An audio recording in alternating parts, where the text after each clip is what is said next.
చూస్తాం కదా! భయపడుతూ ఉండడం చాలా మంది చూస్తున్నాం. 60 అవును. ఏళ్ల వయసు దాటింది మీకు. ఫ్యామిలీ, పిల్లలు ఆల్‌మోస్ట్ చావు దాకా ఎళ్లి చూసొచ్చిన వాతావరణం ఆ రోజు మీకు. అవును. డెఫినెట్‌గా. ఎగ్జాక్ట్. డెఫినెట్‌గా. ఎగ్జాక్ట్. అయినా బయటకొచ్చి ఇలా అంటున్నారేంటి? అంటే అది అనాలనే అన్నాను. ఆ! దానిలో ఏం సందేహం ఉంది. ఆ! ఇప్పుడు ఆ పరిణామ క్రమం ఉంది చూసారా? నన్ను ఇబ్బంది పెట్టారు. ఆల్‌మోస్ట్ ఆల్ చంపడానికి ప్రయత్నం చేశారు. మరి ఎందుకని వెనక్కిపోయారు. హ్మ్.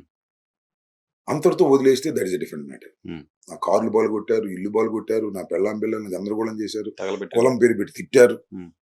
కులం పేరు పెట్టి తిట్టారు ఆ! గూడానా? హ్మ్. తర్వాత మా అమ్మాయే చెప్పింది. నేను వచ్చిన తర్వాత హ్మ్. ప్రెస్‌లో కూడా చెప్పింది. హ్మ్. హ్మ్. హ్మ్. కాపులా అని హ్మ్. దాని మీద తిట్టారు. తిట్టారు. అవును. మాతోనే మాట్లాడారు. ఇంతవరకు జరిగింది. తర్వాత అరెస్ట్ చేయకూడదు నన్ను. హ్మ్. అదేం పెద్ద అఫెన్స్ కాదు. హ్మ్. For for a while you may believe that station bail. నేను చంద్రబాబుని తిట్టానే అనుకోండి. హ్మ్. అదేం పెద్ద నేరం కాదు. హ్మ్. అది కాగ్నిజబుల్ అఫెన్స్. నన్ను 18 రోజులు జైల్లో పెట్టాల్సిన నేరం కాదు. నేరమే. హ్మ్. నేరానికి తగ్గ శిక్ష వేయాలి. హ్మ్. అది లేకోకుండా తీసుకెళ్లారు. పోలీస్ స్టేషన్‌లో పెట్టారు. పోలీస్ స్టేషన్‌లో హింసించడానికి ప్రయత్నం చేశారు. దట్ ఈస్ జోక్ అనాలో, అది వండర్ అనాలో, బాధ అనాలో నాకు అర్థం కాల. హ్మ్. ఇద్దరు సీఐలు. హ్మ్. ఏం జరిగింది పోలీస్ స్టేషన్‌లో? మీరేదో 2 కాళ్ళ మధ్యలో నన్ను పోలీస్ కొట్టే స్టేషన్ ప్రయత్నం తీసుకొచ్చి చేశారు. అసలు నాకు ఐ నెవర్ ఎక్స్‌పెక్టెడ్. ఎందుకంటే నేను లా చదువుకున్నాను. ఒక 3, 4 సంవత్సరాలు ప్రాక్టీస్ కూడా చేశాను. హ్మ్. ఈ మధ్య సో కూడా కోర్టులకెళ్తున్నారు కదా! మీరు పిల్లలు పట్టేసుకొని. హైకోర్టుకి ఏదో పార్ట్ ఇన్ పర్సన్‌గా వెళ్తున్నాను. హ్మ్.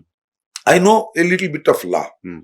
సో పోలీస్ కస్టడీలో ఒక వ్యక్తిని హింసించడం అనేది చట్ట వ్యతిరేకం. హ్మ్.